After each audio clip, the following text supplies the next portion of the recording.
Do you ever feel that traditional productivity methods leave you more drained than energized? Or that pushing hard to achieve your goals leaves no room for actually enjoying your life right now? But what if the key to dialing into the most successful version of yourself is not discipline, but joy? Unlike conventional productivity manuals that often emphasize rigorous scheduling and relentless discipline, feel-good productivity invites readers to have some fun and play in order to reach their goals. In this book, Ali Abdaal is reframing the view on productivity to say that the secret is to make more room for play, not less. In this video, we're going to capture the essence of this book. Just the essence. We're not going over every psychological study that Ali dug up to demonstrate his theory, the stories or structure of the book, although they are fascinating and I encourage you to get your hands on it. Let's dive in. The main idea of the book is that success doesn't lead to happiness, but happiness leads to success. When we feel good, we're more open to trying new things, we see more options, and we're better at using the information we get. Simply put, being happy makes us more creative and gets more done. Our brain is equipped with a set of feel-good hormones: endorphins, serotonin, dopamine, and oxytocin. These are responsible for our feelings of energy, motivation, our mood and well-being, our efficiency, feelings of reward and pleasure, social bonding, and they all impact our level of productivity. They basically create a virtuous cycle where feeling good boosts our productivity.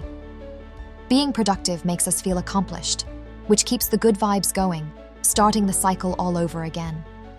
When we feel good, we also erase the effects of stress and negative emotions, so we turn into better problem solvers, more imaginative thinkers, and tougher, more driven achievers.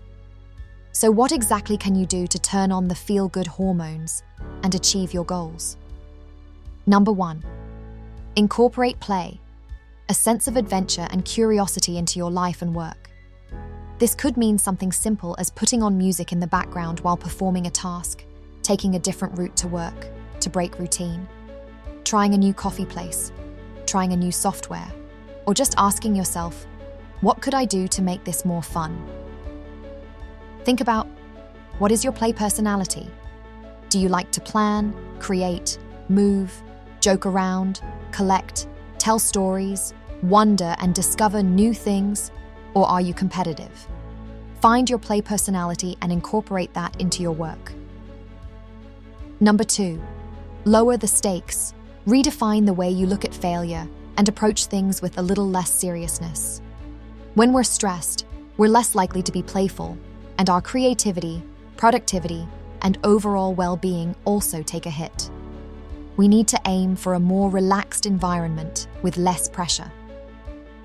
One way to begin is by changing our perspective on failure.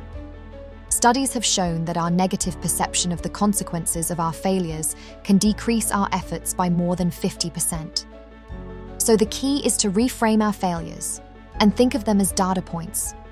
If you try a new career and fail, think of it as a data point that's helping you realize that you need to change your strategy, or that's helping you realize that's not what you want to do. If you try dating and fail to connect with your date, think of it as a data point that's helping you become more aware of your compatibility. Approach things a little less seriously, like in a board game.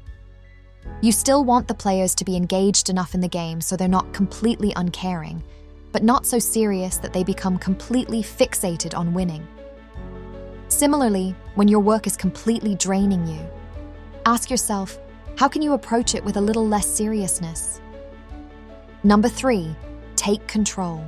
Netflix was valued at a market cap of $300 billion. The most common explanation for this success is the culture the company adopted, a culture of freedom and responsibility. They got rid of all traditional policies like set work hours and vacation days and gave their employees complete freedom to do whatever they liked.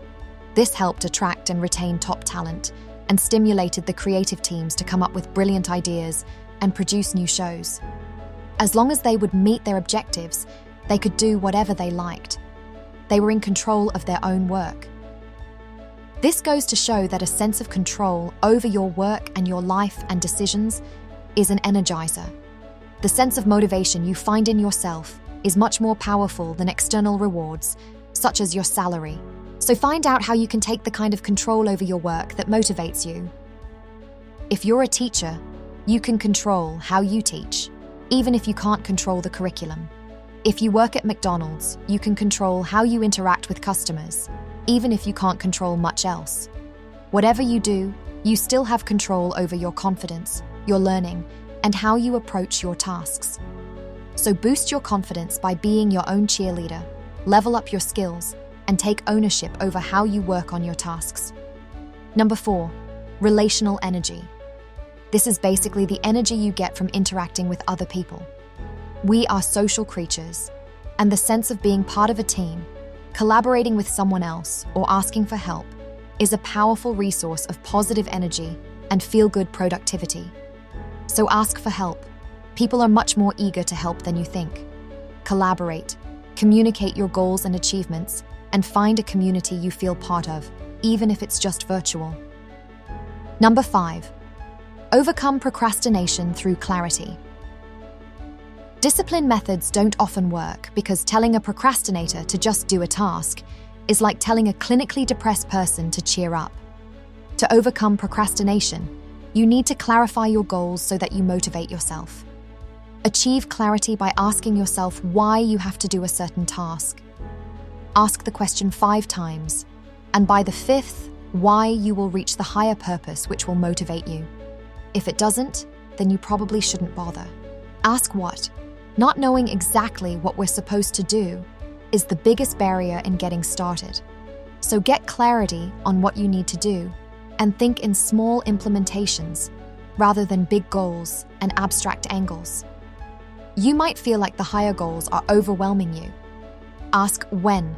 If you don't have clarity on when you're going to do something, chances are you won't do it.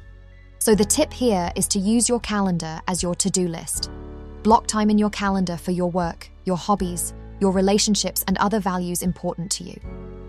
This will allow you to incorporate play and breaks and make you feel better. And structure actually gives you more freedom, not less. The point here is not to be rigid about your calendar. It's okay to veer off course. The point is to block time so that all aspects of your life get the attention they deserve. Number 6, find your courage. Fear is a negative feeling that stops us from being productive, and the solution is to verbalize the fear, acknowledge it, and move past it. Sometimes our brain perceives threats where there is no real danger. By becoming aware that fear is hijacking our actions, identifying the fear and asking where does it come from, we can process it and release it. Fear may come from our perception of our abilities, thoughts of how other people may react, or our wider identities. To overcome these, there are a few tips. Change your labels. Studies have shown that labeling has a high impact and it can truly change our behavior. So instead of labeling yourself as a procrastinator, change your label to a hardworking, successful person, and you will act according to that label. Change the interpretation of a bad situation with the 10-10-10 rule. When you find yourself in a negative situation and tend to overestimate the magnitude of the problem, simply ask yourself, is this going to matter in 10 minutes? Is this going to matter in 10 weeks? And is this going to matter in 10 years? This will help you understand how big of a problem it really is. When you don't feel confident to do something, just ask yourself how much confidence you actually need to get started. The point of this is to make you realize you don't need to be perfect to make a start. For instance, you don't need to be like Schwarzenegger to go for a workout at the gym. The spotlight effect. People often think others are focusing on them more than they actually are. In reality, most people are mostly thinking about themselves, not spending much time on us. Reduce this fear by simply reminding yourself that no one cares. Number 6, get started. The law of inertia applies to productivity as much as it does to physics. Simply put, it's much harder to get started than it is to continue. To overcome this, Ali has a great rule, the 5-minute rule. So in order to work on a task you don't feel like doing, simply commit to working on it for only 5 minutes. After 5 minutes, you can decide whether to continue or not. But the key here is not to force yourself to continue. Remember, this is about feel-good productivity. Number 7, put less pressure on yourself. If you're procrastinating, reframe it in such a way that it doesn't make you feel worse, as that will lead to even less productivity. Such as, I didn't complete that task today, but I am well rested now, and I can do it tomorrow. Allow yourself to be distracted. Just because you stopped from work to scroll for 5 minutes on Instagram doesn't mean your whole day is gone, and you might as well continue to scroll for 5 hours. The point is to get back on course. Schedule time to do nothing and have a lot of breaks. This can actually make you more productive, and you don't want to work yourself into a burnout. Our ability to control ourselves is limited and can quickly run out. Life isn't just about staying focused all the time. It's about making room for happiness and small joys. Think of it like this. No person on their deathbed would say, I wish I would have made more money for my employer, or I wish I would have spent less time with my family. Number 8, align with your goals. To identify if your life is going where you want, look at the long term. Ask yourself how your life is going to be in 5 years if you continue what you're doing today. How is it going to be in 5 years if you take an alternative path? And how is it going to be in 5 years if you make a drastic change? This reflection exercise will make you align your goals with your happiness. If you don't, you will reach a misalignment burnout. That happens when your efforts are out of sync with personal goals or values. At the same time, also look at the small, daily achievements and celebrate them to track your progress and motivate yourself. The purpose of the book is not to offer some to-do list, but to help you figure out what works for you, what gives you energy, boosts your mood and productivity. And there are more helpful and fun tips in the book. If you were to remember only 3 words to encapsulate the principles from this book, other than the title, they should be joy, balance, growth. Thank you for watching.